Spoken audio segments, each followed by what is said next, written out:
La mémoire de nos morts souillés, à l'initiative du président de la République. Le concert des commémorations du centenaire de Verdun verra se produire le rappeur Black M. Entre opérations de com à destination d'un certain électorat et défiance à l'égard des Français, François Hollande est à la manœuvre. Alexandre Rivet.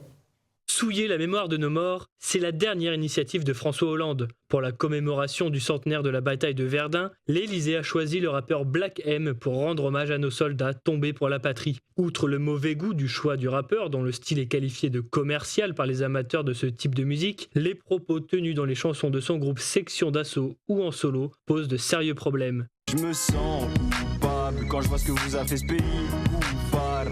Ce pays de koufars. Le koufar est dans l'islam celui qui n'est pas croyant, l'infidèle, le mécréant. Dans ce texte, il s'agit des Français. Plus étonnant encore, dans le choix du gouvernement, le groupe Section d'Assaut, dont il fait partie, a tenu des propos ouvertement hostiles envers les homosexuels. Franco Ferré, je crois que c'est fait les tirer sur autrui, c'est ce que t'aimes, vas-y fais-le, ça m'a saoulé. Je crois qu'il est grand temps que les PDP scoupent leur pénis, laisse les morts retrouvés sur le périphérie. Zonari, nique la galanterie, chère mesdames, cherche pas les médailles, mais les mecs de taille pour les dailles. Pour ceux qui n'auraient pas compris, le leader du groupe, Maître Gims, partenaire de Black M, qui chante aussi dans ce morceau, prononce la phrase suivante. « Je crois qu'il est grand temps que les PDPéristes coupent leur pénis, laissent les morts, retrouver le périphérique ». Des propos assez peu gay-friendly et assez peu raccord avec l'image de François Hollande, qui a fait du mariage pour tous une des pierres angulaires de son quinquennat. En outre, Black M est interdit de radio en Belgique pour avoir repris la chanson de son confrère Doc Gineco, dans laquelle il use du terme antisémite « youpin ». Originaire de Guinée, le chanteur se prénomme en réalité Alpha Diallo. Son pseudonyme Black M signifie Black Mérim, un jeu de mots évoquant sa couleur de peau, le noir, et Mérim, un mélange de Jacques Mérine, le bandit, et de rime. Le label Watibi, pour lequel il travaille, est une énorme machine à sous. Lui-même est d'ailleurs plus homme d'affaires qu'idéologue. Il n'hésite pas à prêter sa voix à la série très politisée et ultra-progressiste d'Arte,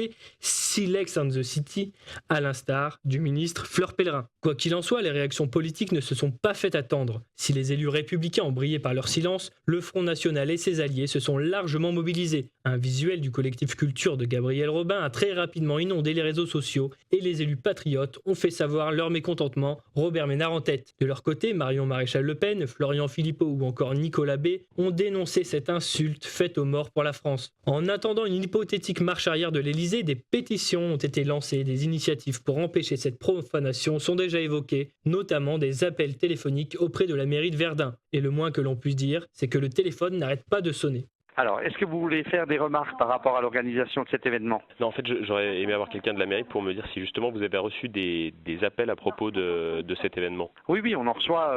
Là, ça n'arrête pas. Je vais vous dire, le standard explose. Est-ce que vous voulez faire des remarques par rapport à ça?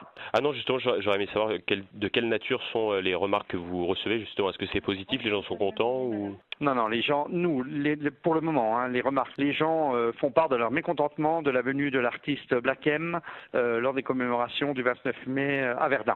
Politiquement, le calcul du président de la République est clair. Il souhaite d'une part toucher un public jeune avec une tête d'affiche issue de la diversité, regardée par des dizaines de millions de personnes. D'autre part, le président entend tester la capacité de réaction des Français. Une chose est sûre, de nos poilus dans les tranchées à un vulgaire rappeur, le changement de peuple est en marche. De son côté, le rappeur, interrogé sur la polémique, a simplement répondu qu'il allait s'amuser. Et selon nos informations, ni François Hollande ni Angela Merkel n'assisteront au concert, un concert qui se déroulera juste après les cérémonies officielles, ce qui ne devrait pas apaiser les tensions que l'annonce a fait naître. Ce concert coûtera 150 000 € aux contribuables.